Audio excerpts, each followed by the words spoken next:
You're listening to the Beer Craft Homebrewing Podcast.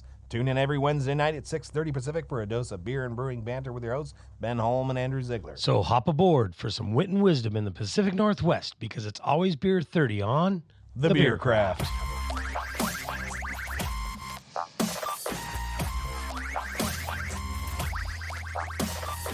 Welcome back to the Beer Craft Craft Beer Craftcast, formerly known as the Beer Craft Beer and Brewing Podcast. Man, do we change names faster than any hazy gets oxidized or what? Yeah. We're playing around with a name because the C-suite over at Craft Beer and Brewing Magazine got nervous that we might steal their thunder. Well, they keep saying it's a name similarity issue, but I kind of think it's a performance anxiety in the brew house issue. Hey, if the doc says your mash stays thin for more than 4 hours, call a professional. This week, we are working on a little homework for Northwest Brewers Supply for round 2 in our beer design series. On the docket today, we've got a cozy, roasty oatmeal stout that could pass for dessert if I do it right. And we're going to try for a bright, lime-ready mexi lager, a little mexi lager, perfect for the next heat wave, if we ever get one again.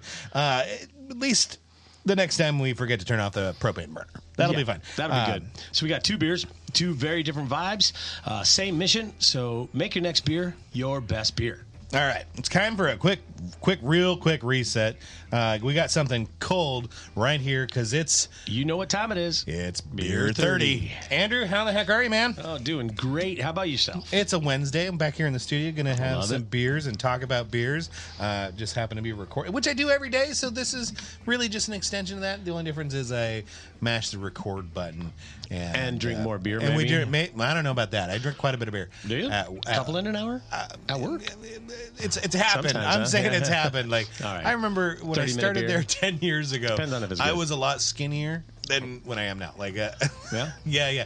Well, it sounds like you need to be doing more laps around the shop. The number of shift beers has increased the waistline if I let it. It always does. It does. I'm victim to that. Sure. So what'd you bring us? Well, I brought in a couple of beers today. I went out to the Children's Museum fundraiser auction last Saturday, and I bid on a barrel full of booze. Nice. And so this was some of the booze that was in it. Cool. And the first one up is a Tamarack Brewing Company out of Montana. It's their Hat Trick IPA. And Josh at the shop, this is his favorite IPA. Loaded with 3 types of hops. Ooh, it's a little gusher. Hence the name. Yeah. This is Josh's favorite, you say? It's his favorite IPA. Yeah. Very It's cool. pretty tasty. He came home. Somebody brought him a case of it last year, and he drooled over that. We had a few in the shop. He had a few more in the shop. And it's pretty good. It is this one, I don't know if it's the travel time or anything. It's not as clear as, but it's not necessarily labeled as a hazy. They are tall boys, so I couldn't even fit it all in the glass, and that's a terrible fucking problem to have, isn't it? It means I have to drink it out again. That's because you like a nice rocky head. Where me, I do too. I like the aromatics, man. If it smells good, it tells your brain it's going to taste good long before it ever gets to your face. See, that's my kind of head right there. That was natural. Yeah, there you go. It's got a little haziness to it. It is. Cheers. Yeah. Cheers. Yeah. 3-way. That's a different beer. Oh, yeah. That's good. It's good. It is a good piney. It's a nice piney bitter. classic, like West Coast, screams West Coast IPA. Can I have a utensil over there? A little drip rag. Yep. Yeah. I'm gonna use one too. Super good all over my mustache. Yeah. Really, it's a fine beer. Standing up well. It is nice carbonation, nice head. I mean, this head is about an inch thick, nice inch and a rocky half. head. I look like you got there. My mustache has killed half of mine already, so that's a thing. That's all right. It's got a good but bite it's good. to it. I like the IBUs. I don't care what they are, but like I don't see what they say on here. Do they tell us what that kind of shit is? Oh, it's just a. That's great. They're not even saying it's a hazy or anything. It's just a IPA. It's just fucking IPA. Hell yeah. Yeah. I like that. Hat Trick IPA. Bam. Bam. Here you go. Have some. It's nicely bitter. It's Why do we- pretty well balanced? Like there's enough malt. There's enough malt backbone Right. to carry this beer. And these guys are conscientious about the environment too. They're packing it in cans. They're going to try to tell you on the can why we're going to do this. Yeah, they got easily some- recyclable. So pour it in a glass, then recycle this can. If crunch the can, place it in the bag. Yep. That's If right. you're outdoors, drink it out of the can, crunch the can, and place it in your backpack until you get or home. you can use it as an impromptu hockey puck. There you go. See, that is a beer for colder climates. It when is. your streets turn into hockey rinks right in front of your Nice. eyes. You can have a quick pickup game. I'm gonna have to after your try that with my six-pack. neighbor boys. Little roadside hockey. Yeah, That'd be pretty cool. Didn't I tell you? Didn't I say before, like a few weeks back, that I rolled my ankle playing soccer? Oh yeah, you did. Yeah, it was like hobbling for a week or put two. on some rollerblades or ice skates. That'll help. No. Yeah. Just boots and like street hockey with the can. With the cans. There you go. Yeah. That'll be good. I was out there the other day playing catch, doing baseball. With beer cans? No, with the kids? just baseball. okay, Baseball okay, with the boys. You're not going to it's- use a beer can for the No, okay. that You would be could. the street hockey. That'd be good. That'd be good. I could get behind that. They've got You need another fucking puck. Hang on. there you go. Let me finish this beer. now we got 2 pucks on the field, fixing to be 3. Yeah, after 4 beers, you see twice as many anyway. So fuck it. Here, boys, hit that one to the left. Yeah. No, the other left. Yeah, Hit the one in the middle. That'll win you awards with they're- your HOA. Won't you? You're like, I don't live in an HOA. Thank that's goodness. good. Yeah. They're good kids. They're good. They're Just young. one Karen on the corner. So. One Karen across the street. Yeah. Yeah. Thank God. Cross my fingers. I haven't heard anything for a while. No, it is getting darker earlier. It is, and I've tried to control my dogs from even stepping foot on her front yard. Yeah. But the young boys still throw balls over there. I'm like, oh.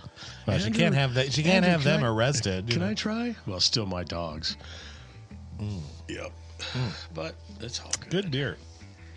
Yeah. So that bottle of I bought a wheelbarrow full of booze, and it had quite a few things. I mean, like I'm How still. big was a wheelbarrow? That's wheelbarrow size. A wheelbarrow? Yeah. Did you get to keep the wheelbarrow? I did too. I'm gonna give it Nice. back. This is one of those items that's always at the museum auction. So Yeah, okay. I bid on it. I actually got it. I think it turns out I got it last year. So I now have 3 wheelbarrows at the house, and I'm gonna give one of them give back. one to me. Yeah. I need a wheelbarrow. one. Yeah, I got one in And the like truck. if it's a real wheelbarrow, yeah. It's got a one real in the one. truck? Yeah. Trucks at the shop. Oh, the truck. Yeah, truck. Yeah, so there was a magnum of wine. I can't remember the name of it, but it had a 94-point score on it for whatever that wine rating category is. A lot of wine. And then I realized, like, oh yeah, that's where I got all the wine that's in my collection from last fucking year. Oh, right, okay. So I need to drink more wine. Apparently, we'll start another podcast, and we'll get another. Podcast. You know, we'll call it Wine Experts, and get sued by somebody. It'll be fun. You'll see. And then we'll change it to the You'll swine see. experts. The Swine Experts. Yeah. Oh, Well, that's you know, gonna have be you fun. seen the latest issue of Crap Beer Brewing No, magazine? I do not Yeah, subscribe. it was. And I'm, I saw it on the newsstand. It was like 5 ways to ruin your Kolsch. I mean, they didn't say it that way, but that was the gist of it. No, 5 ways to ruin your ways to Kolsch. ruin your Kolsch. Yeah. Says the tagline was like, "We're not like other beer magazines," and I read it, and sure enough, they're like every other beer magazine out there. Like, Yeah. it's kind of, and they're what's their podcast about? it's beer and brewing. I mean, you know, they're talking the same, you know, kind of I've not coolness. heard 'em- I I've not haven't heard 'em either. talk You know, they've been about on anything really cool. They've been on for a while. I don't know how cool they are. I don't know. I haven't listened to them, but apparently they're afraid of us. So I'm we gonna get have to to do listen and some. figure We it get out. to do some name changeology or something It's like not that. hard. Yeah. The like, beer craft. I have home brewing the craft beer podcast. craftcast. Yeah, The crap beer craft beer crapcast. yeah. We always say crap beer. Yeah, Craft Beer Craftcast. Craft beer. Yeah. Brought to you by Craft Beer and Brewing Magazine. That's right. Crap beer. We're just gonna throw them as a fictitious sponsor for all the every fuck up brought to you by Craft Beer and Brewing Magazine. I could make a good commercial like that. That would be funny. It sounded like one right there. Yeah, Good parody yeah. commercial. I'll work on that. Yeah. I got time this week. Yeah, what are you gonna? Yeah, who needs a job? I'll go in there and look at one of their commercials that they maybe do and kind of parody. Yeah, it, that'll be fun. Yeah. We might as well. I thought so. I haven't responded to their letter. I think I will respond to their letter and tell them, well, you got two choices. You can pay your lawyer to make me change my name, or you can just pay me to change my name. Either way, it's going to cost you about the same amount of money. There you go. So take your pick. Like, I don't care which one. Personally, don't care. I'll take that. As long as you're going broke doing it, fuck off. Yeah, $4,000. Yeah, I would do it. I would happily change the name every week. For $4,000. I'm doing it for free. So right now, but yeah, I will change it officially for $4,000. If you're out there listening to the show, that's a lot of work changing intros and all that. Yeah, it's a lot of whatever. I changed the intro a little today. That's pretty fun. It's a lot of work to avoid potential confusion. We're not saying there's actual confusion in the marketplace, but potentially there could be, and that's what we want to avoid is that potential confusion. So let's pay some real money to avoid potentials, okay? Like, that's what I'm saying. Pay me. I'll do it. I'll be fine. I'll be fine. What are we looking at on time? Okay. Yeah. So, I hope everybody has enjoyed my new Beer News with Andrew. Oh, yeah. I mean, the intro for that is something I just whipped up real quick. Yeah. I mean, I kind of like it. It's kind of quiet. I need to really redo it. It's a work in progress. Yeah. But I tried it again, and I didn't have the same, like, the vibe, expression. right? Yeah. I didn't have that same vibe, so I kind of left that one in. But it's cool. It's cool. What you got something cool for us this week? Yep. Nice. Yeah. Looking forward to hearing that. Couple news stories going to come in. I mean, I don't know because I wait until the weekend, because we're a week behind. So. Sure. Yeah. So you got to wait for. Right. Yeah. Right. Gotta wait for so the weekend. I won't get to hear this until we're going to upload. Yeah, that's true. Then I come in and insert that way we're that latest and greatest news. We don't want to do we want to be closer to the news cycle. Right. I don't want to talk about October 27th. When it comes out on November 3rd. Yeah. So I do talk about, on our podcast we released today, I did talk about American Craft Beer Day. Which is October 27th. Oh, yeah. And that's not affiliated with Craft Beer Magazine? Craft Beer not affiliated with them. How many times can I throw that in there? Yeah, kind of comes from the origins of when homebrewing was legal back in '79. Legalized nationally. Yeah, nationally. Yeah. And so they made the National Beer Day. Oh, that sounds great. Yeah. So I talk about it. Yeah. Which is the 27th, so that's all right. Yep. A couple days from now. So we're just celebrating early. That's fine. Hell yeah. Celebrate all week long. That's how I do my birthday. Usually like the whole month of. The month? I just take it. Whatever I want to do, it's my birthday. Right on. Yeah. I usually try to take the day off. I'll take the day off work. Yeah. And so what I used to do long ago when I had kids. Small kids, that is. Little kids. Still have kids. Yeah. Well, when they were in elementary school, my kids are 1 year apart, 3 kids, 1 year apart. So when they're in elementary school, I mean, they're in like 3rd, 4th, and 5th grade. So I can go to their school and go visit each of their classes. And I used to go do this on my birthday. Oh, that's cool. So instead of going 3 times a month, and also my youngest was born during Christmas, so sometimes she's not even at school for her birthday. Naturally. So she would always miss out. So I would always go visit my 3 kids on my birthday. So I'd take off work, go get goodies, and bring goodies to the whole class. And very cool. Walk in there, everybody's like, yeah. So they got an extra extra birthday celebration. Yeah, that's cool. Yep, and I'd go to each of their classes during the day. I feel like I had the summer birthday, so I missed out on all that shit every time. And I feel like they don't allow that kind of thing anymore. I mean, I'm talking this is 15 years ago. Right. 15, 20 Doesn't years ago. sound like that old, but then it's like... I know. I don't think they let anybody come in. They don't let parents bring snacks into the classes anymore. Oh, getting into this school is a little harder. But I think if you contact the teacher the day before, right? Make sure all the snacks are right. Yeah, I remember. Yeah. And my kids were even and I was like, hey, is there anyone in the class that has an allergy or special need? And they'll be like, yep, Randy over there is allergic to peanuts, so we shouldn't have any peanuts. Okay, well, we're not going to have peanuts for the snack. Okay, blah blah blah. Somebody's vegan or whatever. Then I remember I got a couple little different snacks. And be like, and my dad's like, my kids are like, okay, there. And I'd probably usually give them to my kid so my kid could pass them out. So then they know, and I'm not trying to single anybody out. And then the kid could be like, my son could be like, here's yours. Oh, here's yours. Yeah, I got one for you, man. Yeah, that's cool. Yeah, we're thinking about you. My kids were always good like that. Yeah, I usually take my birthday off because it was a summer, birthday. But I would even try to like take it my vacation right around that time. Yeah, it's pretty easy. Generally, my birthday's in mid-August, so that's most everybody's gotten through their vacation time. Yeah, at work, historically, so it's always easy for me to just kind of fuck off for. You're not competing with anybody else's vacations. Not so much, yeah. Not like everybody's on. Like everybody takes their summertime generally, like as soon as possible, like the June, or like kids are out of school, you take the family trip, or the only time I'd run into something's like, we're gonna try to do one more trip before the school starts. I'm like, fuck you, it's my birthday. Yeah. See, I got a week off at work, and I mean, I have to take 20 hours before the end of the year. Right. 20 hours off. I have to take a half a week off, and then 20 hours rolls over. If Use I don't, it or lose it. Yeah, if I don't, you can only roll over 20, so I'll lose that. Yeah. So it's like I have to take. I mean, it's a whole week. To be honest, I mean, like shit falls apart if I'm not there for a day. Feels like. Well, I'm self-employed, so it totally doesn't.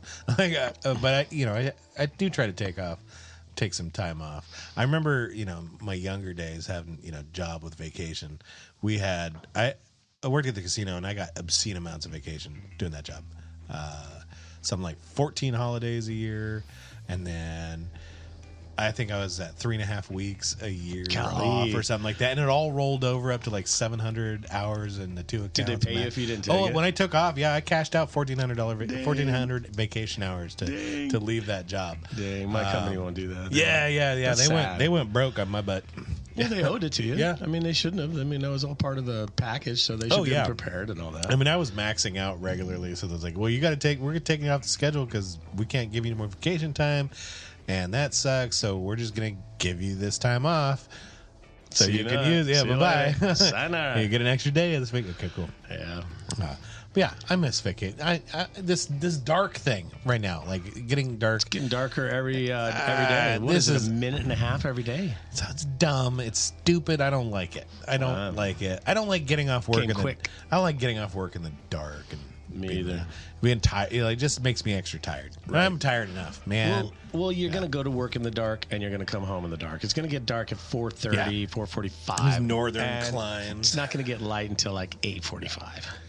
Well, what do you think about just we'll finish this beer up, take a little break, pour another one, and then we'll get back here and make up some more beers. That's right. We got the news next. Yeah. Well, get a little love for our sponsor. Yeah, we'll spin that shit that hasn't happened yet. So spin it. Yeah. We'll leave space for that.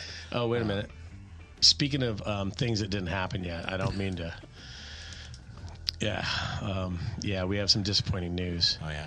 Well, for one, we have a casualty in the studio here. I'll break the light news to you first. We have a casualty in the studio. If all of a sudden I disappear and fall backwards or something, it's because my chair is broken. You busted your chair up. Yeah. I looked at it and I was like, oh my gosh, that's like the an 1/8-inch metal bracket has been gone. Yeah. You guys heard probably all the squeaks on my chair last episode. Over the year. Yeah. And that's just contributed to this bracket on the bottom of my chair just completely breaking. Is that why you made that face like you shit your pants when we got into the studio? What is it now? So at any point in time, I know I could fall over. Oh yeah.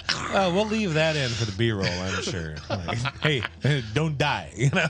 All right. Now for my last bad news of the night. You remember last week I told you that by the time that everybody heard the news that the Mariners would be out of it. Yeah, that was true. I'm sorry. It is true. I know. I'm sorry. I might have jinxed that a little bit. We can't. I'm going to blame Josh at work because he was like, I was texting him and he was like, I called it. I called that fucking pitch. I'm like, well, it's your fault. You ass clown. That was Rodriguez, right? Yeah, that was Rodriguez. He had already had 2 for 4. I could not watch it. He'd already had home run, right? 2 home runs. Too stressful. I was just score watching, biting my fucking teeth. I don't have any fingernails left. And he swung and then is this upper left-hand ball. Damn, yeah. The Mariners cannot get closer to the World Series than that. that was it. One goddamn game away. Well, let's hope. Go to the show. I was really afraid of them playing the Dodgers. I just don't. I think would have been happy getting to the Fall Classic for sure. Like for the first time, I think that would have been. This is our first pennant win, though, right? That is their first. They're not they're not the ALCS champs because they lost. The ALCS champion is. Oh, that's right. That's right. Yeah, the one that goes. Yeah. They won their division. But they were division. Yeah. They won some pennant. Yeah. Yeah, they got their closest they got. Yeah, American League West pennant. Yeah, but not the American League pennant. So. All right. Yeah. I know. Yeah. Bad news. Sucks to suck. Yeah. So Seahawks won. We just say better luck. Better. Yeah. It's gonna be next year, right? Next year. Right. We just say that forever. Maybe, hopefully not forever. Next year. Next year. We got it. Next year. All right.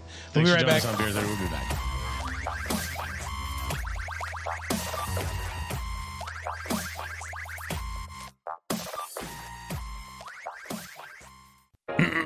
Ten Reasons to Homebrew by Northwest Brewer Supply, Part 1. Number 10. You can finally put that chemistry set from high school to good use. Number 9. You can mispronounce Worcestershire all you want, but you'll always say Reinheitsgebot correctly. Number 8. It may be the only situation where you can say, I made this in my garage, and receive genuine compliments. Straight from the home office in Burlington, it's another Top 10 with Northwest Brewers Supply. Beer News with Andrew, where I come and give you international stories, national stories, state, maybe even your local backyard.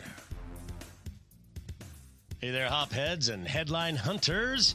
Welcome to Beer News with Andrew, your weekly pour of what's brewing in the world of beer today. We're tapping into stories that stretch from Spain to the Hood River with a stop in the boardrooms of America's biggest brewers. Whether you're sipping something crisp or nursing a nitro stout, this 6-minute flight of news is crafted to keep your palate informed and your curiosity bubbling. So let's raise a glass and dive in. First up, we head over to Bedford, England, where Spanish brewing powerhouse Dam has just opened a brand new 70 million pound facility. That's right. Estrella Dam, the Mediterranean lager that's been quietly winning the hearts across Europe, is making a bold move to double its production capacity and deepen its footprint into the UK. This isn't just about more beer, it's about strategic expansion. The UK market has shown a growing thirst for lighter, food-friendlier lagers, and Dam is betting this big trend is going to help them out. The new brewery is expected to produce over 100 million liters annually, and it's just not beer on the menu. Dam is also exploring non-alcoholic offerings and sustainable packaging innovations. So what does this mean for global beer lovers? Well, if you've ever paired a paella with a crisp Estrella, you know the vibe. And now that vibe is going mainstream in Britain. Now back to the States. It's a sobering moment for one of America's oldest brewing giants. Molson Coors has announced a new restructuring, slashing about 400 salaried positions across its American operations. New CEO Rahul Goyal says the move is part of a broader transformation strategy aimed at streamlining operations and adapting to shifting consumer habits. With inflation, supply chain pressures, and growing preferences for craft and low ABV options, big brewers are feeling this squeeze. Molson Coors plans to reinvest in innovation and digital tools, but the layoffs are a tough pill to swallow, especially for longtime employees in Milwaukee and Golden, Colorado. It's a reminder that even legacy brands need to stay nimble in a market that's increasingly fragmented and beer flavor forward.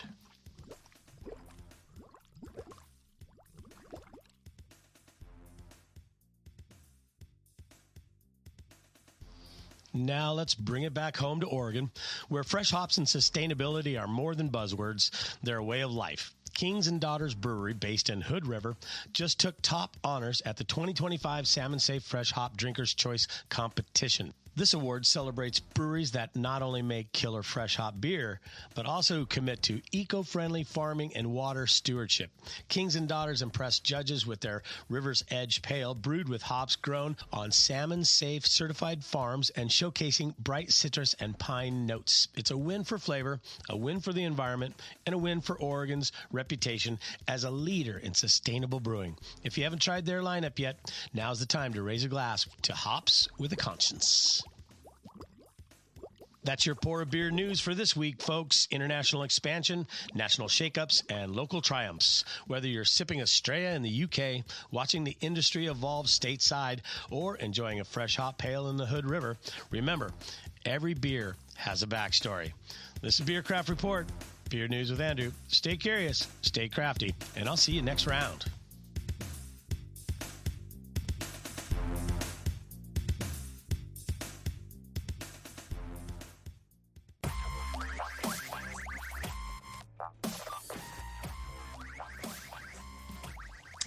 Well, I think it's time to design a couple more beers, but before we do that, we do have another beer out of the another beer from the wheelbarrow.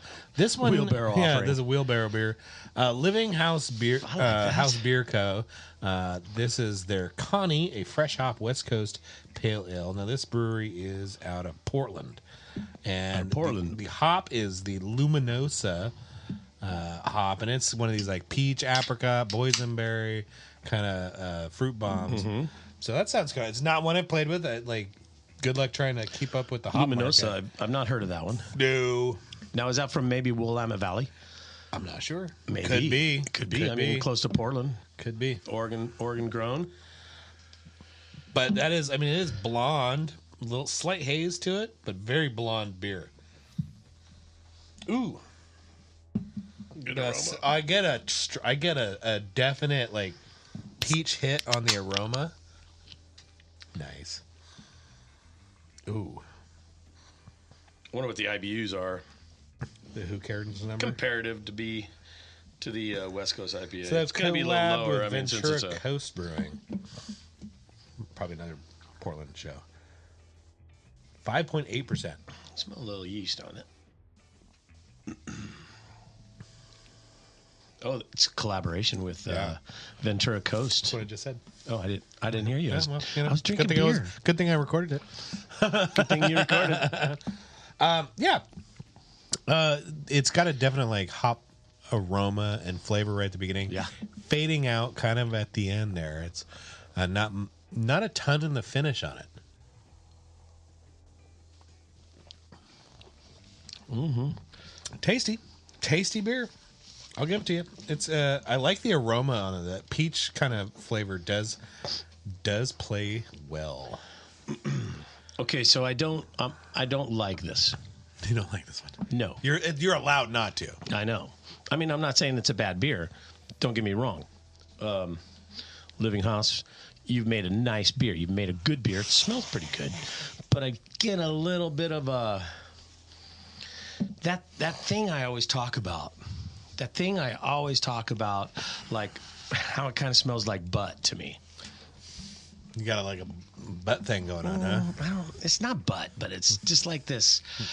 Okay, where I originally thought it originated from was the generation of yeast. Maybe it's 10 generations old, more or older than that. So it's kind of tired.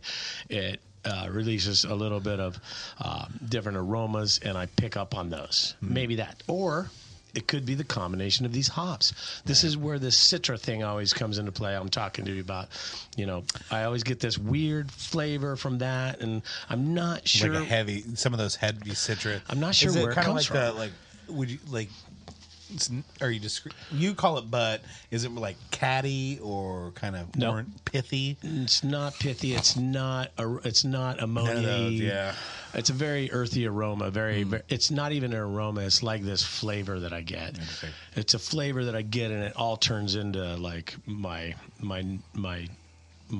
aroma perception. Yeah. Kind of like taints your brain. It comes up into my nose when I'm tasting it. Yeah. And it's not an off flavor. I know off flavors. I know all kinds of off flavors. It's not an off flavor. It's just in the way. Weird. Yeah. It's just weird. That's all. I can taste other things in there, but that's the main flavor that I get. Like the other the IPA that we tried with the Hat Trick. Nothing at all from that. But then you go to this, and I get that again. And I'm like, what is this? I can't figure it out. This is my life's detective work, is to find out what this is. This is like the only thing in the beer world that I've never been able to quantify or figure out, to find out when why. And it crops up enough, you're still like plagued by it. And it crops up with different kinds of beers, mostly like pales, and it's mostly pales and IPAs. Mm-hmm. So I would assume it's either yeast or it's difficult because none of your descriptors line up with anything that's in my mouth currently, so that makes it a little more difficult. Like, to pinpoint kind of. It might be a certain hop used at the flavor at the flavoring timing at the 20 minute 15 mark. That because I do get a lot of it on the tongue. I get a lot of it on the middle tongue, on the center and middle. Mm-hmm. So it's not bitter. Bitter, I think, is on your outsides of your tongue. Can't remember like all the little receptors on the middle of your tongue, but that's where it is. So it's bizarre. It's weird. Yeah. Well, we'll just keep on digging. Digging. Let's do this. Let's build some beers today that don't have that in it. Right. Sounds like a good idea. Well, Mexican lager, I never have had that flavor from. Mexican lager, yeah. So I was, this is a beer. I do love these beers. What's your favorite, like, Mexi lager? Do you have a favorite? My favorite Mexi lager, like a Modelo is really good. Mm-hmm. I mean, a Modelo is really good. You like the blonde ones or the dark one? I want a blonde one. I'm like a Vienna. I'm like a Mexican big Vienna. fan of the Negra Modelo. Yeah, like the Vienna ones. Yeah, that's fucking good. Those are really good. Yeah. It's got a little more. You always like that malty background. Yeah. The backbone is there. Yeah. The blonde Modelo is. I got a case of that one.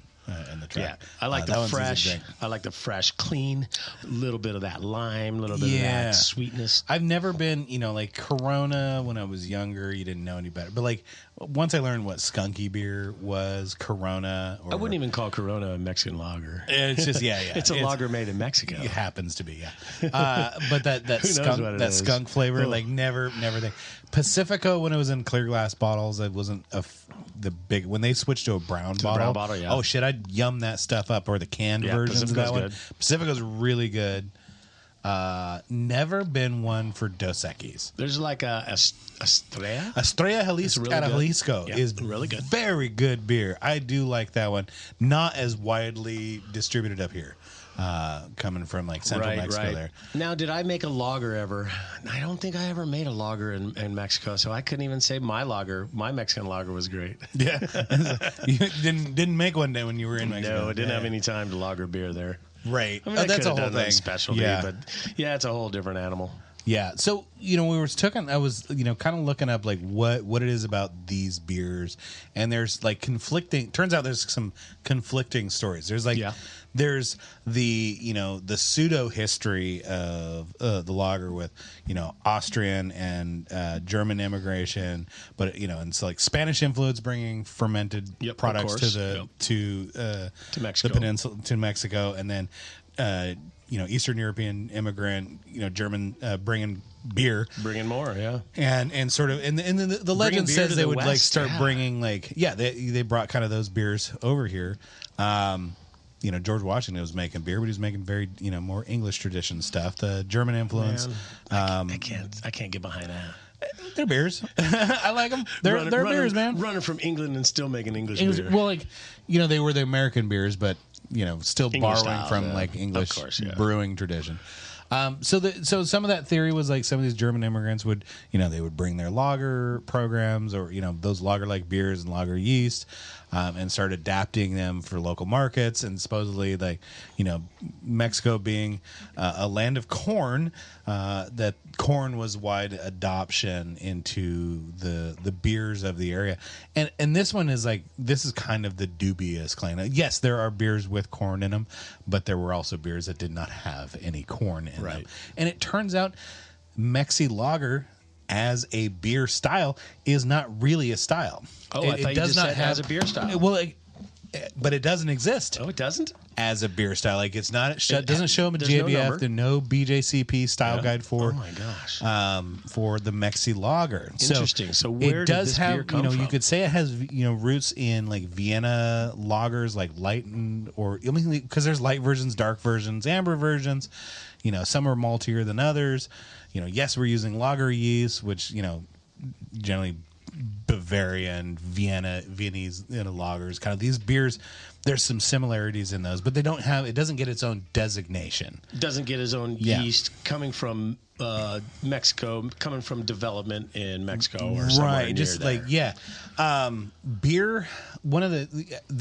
Prior to like beer being adopted in Mexico, they did have some fermented beverages. One of and the big one was, I think it was called pulpe, and it was from agave. Pulpe. Yeah, and it was from agave. It was a fermented agave drink, and then beer comes along and pulpe sort of goes away. Yeah. So what the fuck we do with all? There's a bunch of agave, production to produce pulpe. Cava and maybe. Somebody said, "Hey, let's distill this shit." And tequila was born, and tequila's a modern acid mention. Yes, which is delicious. Maybe tequila is the best thing coming from Mexico. I don't know. Wait, hold on. What am I thinking? Tacos, man. It's Burritos. tacos. Shut up. It's fucking tacos, and it's always been tacos. Oh my gosh, the girls there are amazingly beautiful too. I just love it down my there. gosh. We're trying to go in February. They're so nice. Everybody's so nice. We'll go down to Mexico. Cabo because it's 4 hours away and there's no time change and it's really easy. Yep. And there's a big ass bar at the airport. You can right before you get on your bus to your hotel, and you can get I think it's like a 5 foot tall margarita. Wow, for the bus. No, it's huge. It was really good. It was like a yard. It was probably it was like a yard, English yard.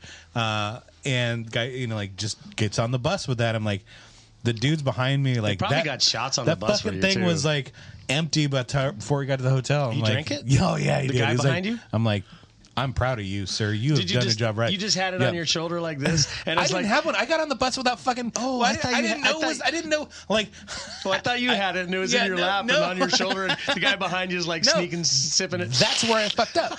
I didn't get one. Dang. Because I would have finished it too. Come on now. Oh yeah, you'd have been passed out by the time you got to the hotel. All right, so back to. Isn't it funny? You're going down those roads, right? You're going down the roads in the buses, and it's just like a road in the middle of the jungle, and it's just the desert, wherever you're desert. Because It's just Cabo this time. Yeah. Oh yeah, that's right. You're way down there. I was thinking more like Cancun. Cancun is the fucking jungle too. Yeah, you don't know. You're just running through the jungle. I don't know if we're getting it's an hour and a half bus ride from the airport. And I'm seeing the same thing the whole way. Just jungle trees. How the fuck do I know where I'm at? There is no landmark that I can pin. Yeah, and a compound once in a while, fully fenced compound. Yeah. Oh, for sure. Yeah.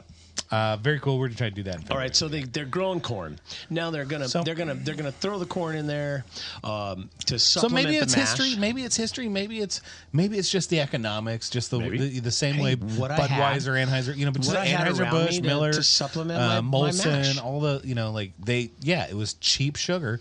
If the government's supplementing the growth of corn, we can use that and get it at a discount. And hell yeah, that'll make cut our cost. beer. Yep. Right. So I see corn maybe being more of an economic decision. I've always tried to nail down the one. flavor of corn versus rice. You can get that. I mean, I can almost pick out the flavor, but I can never nail down what that description of that flavor is. So I've had some beers when there's a lot of corn, flake corn in there, and this is particular flake corn versus dextrose, the processed stuff. Yep. And usually dextrose, I'm only using a pound, and you're just not a ton of it. That's just coming from flake the corn. sugar. I can go I've gone half and half on. I've had a beer that was 50-50 corn? Pilsen and corn, and and there's a different that's kind of corny, that flavor. Yeah. Okay, how would you describe it? So kind of that sweet corn, vegetable flavor, Right, but not that off vegetable. not off vegetable. It was just kind of oh yeah, that's nice, but it was definitely remnant. It screams corn In a beer. and this little bit of vegetable to it, and it's not one that I love a ton of. Yeah, I like a good corn on the cob, like salt and pepper. Just Yeah, perfect. I mean, it's almost right. like you can't stop. Yeah, right. That. There's some of that in the beer. And then you're drinking the beer and you're like, yeah, because it's that sweet. But you take like a rice, like a Japanese lager with more rice, and like rice comes out squeaky fucking clean. Yeah, right. There's not like so a Sapporo, like you got a little malt hit, and everything else fucks off. Gone. Like just enough hops to tell you you're still drinking beer. Yep. And you're done. You're out of beer. You're the fucking. corn- You drank the whole thing. You're out of fucking beer. And so the corn gives you a little bit of that flavor backbone in there. Mm-hmm. So I like corn. So I'm thinking, I want to, it's still a light, a smaller beer. These are not 6% giants. These are, 4.5 to 5 would probably be a goal. So we'll say 5%. With nice round numbers. It's always easy to hit. Yeah, 5 pounds.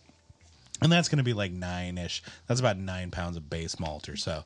I have kind of this kind of like preset gauge in my head when I'm thinking about so for normal beers, 10 pounds of base malt gets me like 5.5, almost 6%. Well, that depends on your mash temperature, and mash temperature, all that stuff. But I think that's kind of like my benchmark. Session beers are like 8 pounds of base malt. Yeah. So like if I'm making a lower ABV beer, I'm in that 8 pound range. Right. Like and then my sessions are 12 to 15. My 10-gallon batch would usually be 20 pounds of 2-row. And that would really put me at 6.5%. Yeah. I got good efficiency out of my brew house, so. Efficiency's like if you're getting good numbers, and you can do it consistently, rock on. But if you're out there getting 70%, which is like 72%, if you're getting that and that matches your recipe output, and that's fine, dude. That high five, bro. You're fucking winning. Don't sweat that shit. Don't worry. That is like so chasing the dragon, right? In efficiency line. I think we talked about that one. Just make it and enjoy it.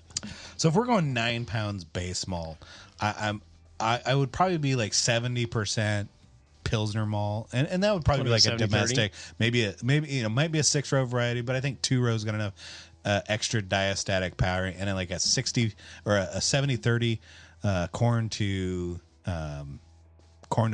barley ratio. Yeah, there's enough diastatic potential. I don't need to do. And we're going with 2-row, not 6-row. Right. Yeah. I don't need the extra oomph from like a 6-row varietal. No. So domestic. So we'll do 70-30 domestic pills. And pills just means lighter base, right? Like so pills, like Pilsner malt, ale malt, pale malts, all these kind of like broad descriptors. That's just talking about the color, not the beer that's produced with it. Like, and they're barely off from each other. I mean, so your Pilsner is your lightest color, right? Yeah. That's like 1.1 to 2 degrees low blonde. Yeah. And in EBC really they'll use a different one, but like one, that's what that's the lightest color without ones. any other special grade. Pale is next, and that'll be like 2 to 4 to 3, 2 to 3 low blonde ish, right? And then ales will be the darkers at 2.5 to 3.5, maybe 4. So they're a little bit darker, a little more character driven. That's like your English tradition. But ales, pales, and pills, malts, I personally think 100% interchangeable in 100% of beers you want to play with. Period. Yeah. Like if that's what you got, play with. Like it'll be beer flavored beer. Try it. And it'll be fucking delicious. Try it. Pills to corn. So you'll be fine. So 70-30 pills to corn. Now, we've done a couple of Pilsners now. Like we've been favoring Hallertauer. We've been favoring kind of these. I think I want to do something a little different. What are we thinking here? I like a Saaz finish. It's got kind of like a spicy kind of thing going on that might be good. Earthy, spicy. Tet's pretty good too. We've done a lot of pills or Pearl, or we've done Magnum for bittering. Gosh, what are you thinking? Like, don't want to do something a little bit different. I mean, like I'm a big fan of Hallertauer. Right. I love it. We're not after a big bitter here. No. So we don't need to do the Magnum. Or, I mean, we're going to do like a 1/4 ounce of Magnum, and we can do Saaz. For kits, I generally like to do whole ounce editions so that nobody's got leftovers, kind of thing. Right. A Pearl might be good along these lines. It's kind of a softer bittering. Yeah, and it's 5% to 8% typical, so it'll have enough wham Yep. To it. Not But too we don't. much. Yeah, You we're don't want too much. This would probably be like a 20 to 24 max IBU. Yeah. Beer. 18 to 20. Yeah, 18, 20. That sounds better. And if you want, I mean, you Pearl could play or with this. Hollow Tower is just so fucking good. Hollow Tower is just like good for anything. And you could play with the 20-minute edition. Sure, like throwing like some of those mid-range. Yep. You know, some of those mid-range editions, like mid-boil editions, they've kind of fallen out of vogue in the modern brewing landscape. And so what stuff. I'd do is I would develop this recipe, and I would leave the 20-minute edition hop out. Let's get the bittering, and let's get a little bit of aroma at the end, and then give the brewer the option of a little bit of that flavoring hop. You can give a couple different recommendations, but give them a choice. You got the tool as a kid. You got the tools to make it the way you want to make right. it. Here you want a little spicy, and we talked about that 2 weeks ago, and how to judge the different machines and hydroxines and Molly in the alchemy episode. Yeah. So let's go back and listen to that. And make some better decisions. Yeah, because aroma's good. The bittering, that the bittering falls out. We want some bitterness. You throw the bitter at it. That's all you get. But then now you can play with that. We don't have a huge malt backbone. If we got 3 pounds of corn, or if it's 2.5 pounds of corn, so you need and just 6.5 a little bit at 20. Right. Yeah. Right. We don't need a ton of bitterness to get to 20 IBUs. Right. You can even add a little 18. More at Playmount. Yeah. So Tet Saw's finish, I think I'm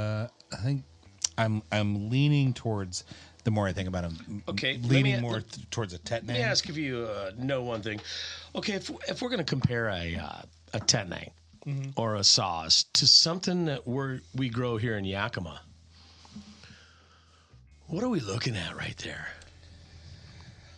Versus Tet versus like a Saws kind of thing. Yeah, because I know a lot of high alphas come out of Yakima. A lot of the higher aromatics come out of there.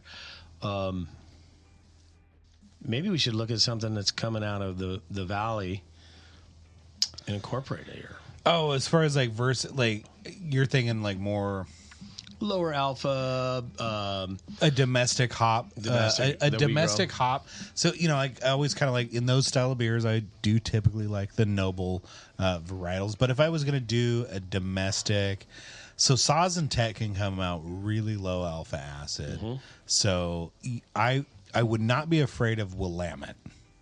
Oh, I like Willamette. Willamette's it has noble parentage as well as it's like a Fuggle and noble cross kind of beer. So I'm not going to be afraid of that at all.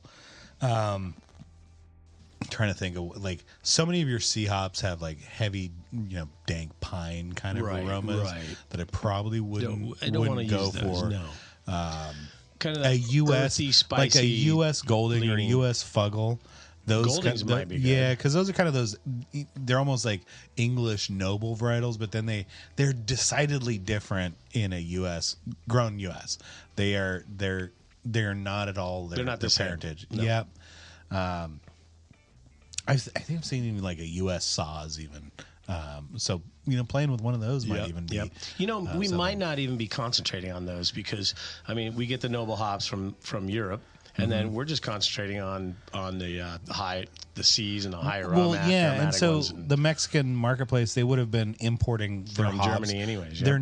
They could have been getting American, but German too. Yeah. But they're not grown natively. It's too fucking hot.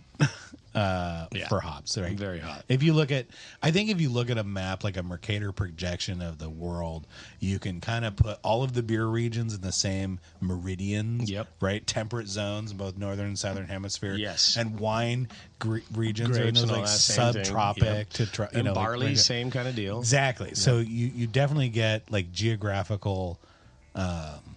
Definitely get a strong sense of geography. Hence we have for places that drink beer. Hence we have corn in Mexican lager because it does grow fucking great there. It was developed over there. That's right. Okay, so recapping, we're like a 5%. That's about 9 pounds of base and a 70-30 pills to corn.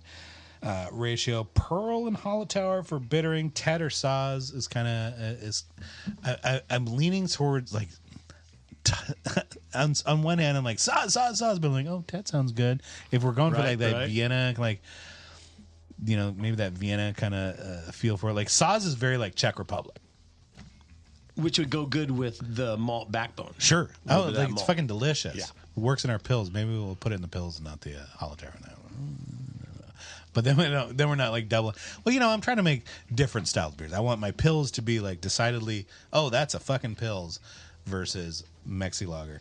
Right. Which brings up kind of like that yeast question. So that is the last element for that. I think any of your clean fermenting lager yeast. Yeah, because we didn't have any yeast developing in Mexico anywhere. No.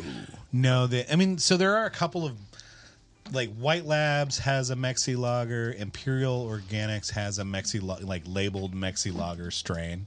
Hey, don't die! His chair almost killed him again.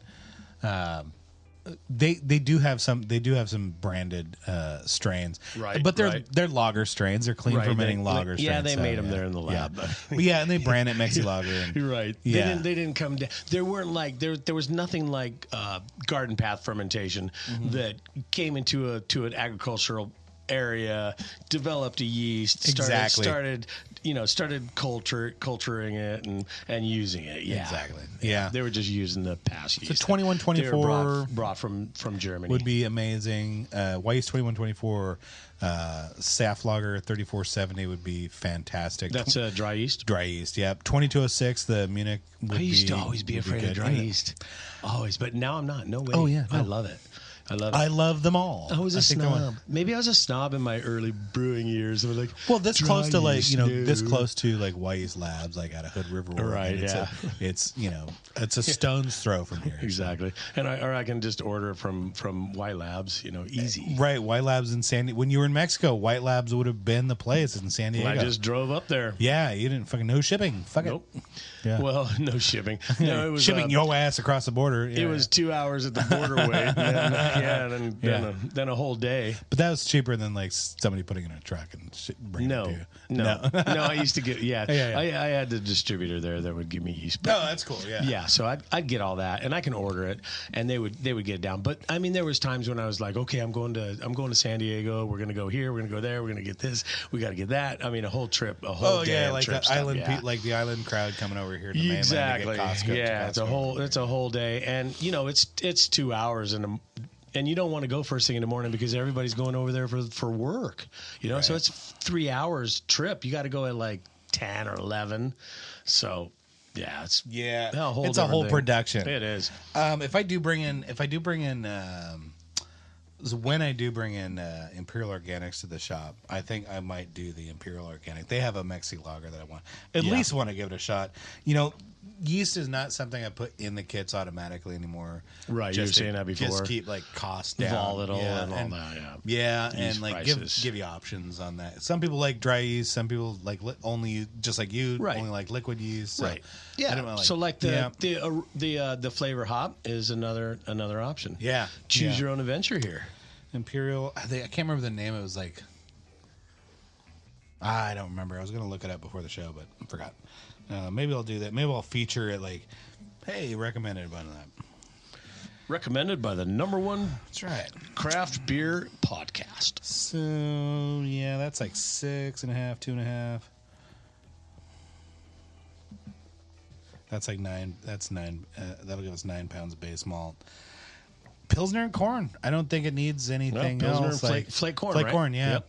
Yeah, flake corn. 70-30 we're talking. That's easy stuff. Yep. Yeah, maybe some Hallertauer and some Tet. That'll be damn tasty. And ready for lime. My buddy Dan does his Mexi Lager. I know he puts the zest of the limes right in secondary or at kegging, perhaps. I'm not sure. But it's got a nice, like right out of the draft, like it's got that like lime hit right in there perfectly. Drinking a beer stock this year. Like, it's good, isn't it? Yeah. Really good. That shit is. I think that's what we end up drinking. A lot of. I drank a lot of it too. We're like, go over to the Mexican Lager tap. God, I remember one year he did like tangerine, grapefruit, orange, lemon, lime. He kind of did everything in there, and it was like this rainbow Mexi lager kind of thing. It was really fucking good. Dan, like different cans Dan, in if it? you're out there, I need more Mexi lager, bro. Come on, Dan. Yeah. Hey, we should have Dan on the podcast. Yeah, we should. We've known Dan for a long time. Hell yeah. He's in our brew club. I'm not in the brew club. Well, neither is he right now. So I was trying to get after Beer Stock. He was like, "Oh, I'm gonna try to get in there." Like, I know you are. I'm gonna work on that. I know. I was trying to come to the. To the meeting last. It was last Sunday. It was 2 Sundays ago. Was it already? Yeah. Really? Oh yeah, because I didn't. Early. It was I like slept early. in last week. Like the Sunday the first or Sunday the second. Second Sunday. Second Sunday. No. And I think I was busy or something. I need to get there in November. I'm going to really work on getting there in November. All right. November. That's in like I'll send you a 3 reminder, weeks. and I'll send me a reminder. I'll send Dan a reminder. You know what I forgot to do today? What'd you forget to do? I was going to text you and be like, "Hey, bro, can you bring me like a Camden tablet and yeah, you should have. couple of other Some things stuff. Can you make a house call? Can you make a delivery for the brew shop, Right. bro? When you come over, can you bring coming it? over? I got cash." Yeah. Then I forgot to text you. That'll guarantee I don't bring that shit with me for sure. Yeah, if I don't text you, Yeah, that's right. Yeah, It's weird, nobody it's weird. knows. Nobody knows at all. Oh well. Well, I'm looking at the. I'll come. I'll have to come in and get the tablet tomorrow. Yeah, there you go. Yeah. I'll have salad. Because I need to do my cider. I'm gonna enter it in the cider cup. In the cider cup, November Very cool. 8th. Yeah. That's the day before the next brew club meeting. Very good. So you got to do it. Just made myself a reminder for that. So There you go. Yeah. Well, I'm looking at the clock on the wall, and we have spent an What is it, hour. is beer 30 again? It's almost. We have spent a lot of time yakking about making Mexican lager. Mexican lager. You know why? Because we love it and we have a lot It to is talk a good about. fucking beer. Yeah, It is a good really beer. good. Sorry we didn't get to the stout. You know what? Next week. Next week? We'll do it again? Hey, let's do 2 next week. Let's try. We'll try. We were gonna do 2 this week, but we I know. didn't. Yeah, Let's yeah. try to do 2 next week. I have the breakfast stout, pancakes and syrup or something like that in the fridge. Yeah. Been sitting. Okay. Special bottle, a breakfast stout. We can do that for beer 30, and then we can design a breakfast stout. That'll be good. And then we can hit an oatmeal stout after that. Yeah, I was gonna try to find I meant to try to find a Sam Smith's oatmeal stout. Yeah. To bring in. I can get one. Do it. Okay. Do it. I'll get there to the bottle shop, Special Brews in Seattle, Washington. Hey, Special Brews. Oh, yeah. Very cool. North Linwood. It's not quite Seattle. It's Yeah. North Linwood, South Everett. Yeah, whatever. 99. Dirty and South Everett. Yeah. 99 in Beverly. Whatever. Yeah. Whatever. It's Yeah. there. Yeah, It's it's close right over there. Close to my work. I'll get there. I actually went there the other day. Check this out. I went there for me and my buddy Richard went there for a couple beers on Saturday. Sure. And we're sitting there. There's this big bowl of these green tops, and some dude comes back. You know, there's guys, you know, at tables, and so he checked out, and he's walking by, and he's like, hey, like 15 feet, you know, away from the door. He's like, he shoots the hoop, you know, with his little cap. Dink, right in the little glass thing, right on the bar. Bam. But he's like, dude, did he make it? I'm like, he made that thing in there. So they're what's the bitters? The Earl or the little Earl that Weiss little the little paper bottle. in the green bottle with the paper wrap. Yeah. So if you collect 25,000 of those tops and turn them in, they give you this big 4-foot long truck, like the delivery truck. Mm-hmm. It's like 4 foot long by 1.5 feet high. So they have that in there displayed. It's badass. 25,000. That's a lot of. They're working on. They're almost to 50,000 now. To get the second one. To get another one. Yeah. Holy shit! And they're the only bar in the United States that have reached that number so far. Wow! Super cool. Special Brews. Go check out their. Yeah. It's the God dang, what is it? It's the Yeah, I know what it is. Josh has been bugging me to get those. I can get those. I can get that. Yeah, you should do it. All right, I'll do it. And then have everybody bring the caps because. Yep. Bring in your caps, yeah. Bring in your caps. 25,000. 20. That's a lot of damn caps, yeah. So many, and I saw like 3 people walk out and put the top in there.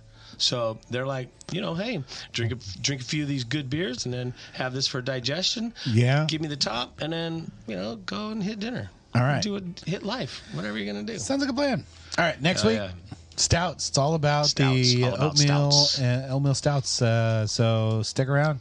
We'll be back then. Stick around for next week. Well, no. I mean, you can go to work and all that. And yeah, I mean, like, you don't have to wait by the phone for us to put another episode on the podcast. I mean, we're doing our best at getting them at. We'll probably have a different name next week, but it'll be Who knows? Well, thanks for joining us here on the Beer Crafters Craft Beer Craftcast. Craft Beer Craftcast. Craftcast, not Crapcast. Yeah. The Craftcast. It's pretty Crapcast. Yeah. All right. All right. Cheers. There you go. Peace Cheers. out.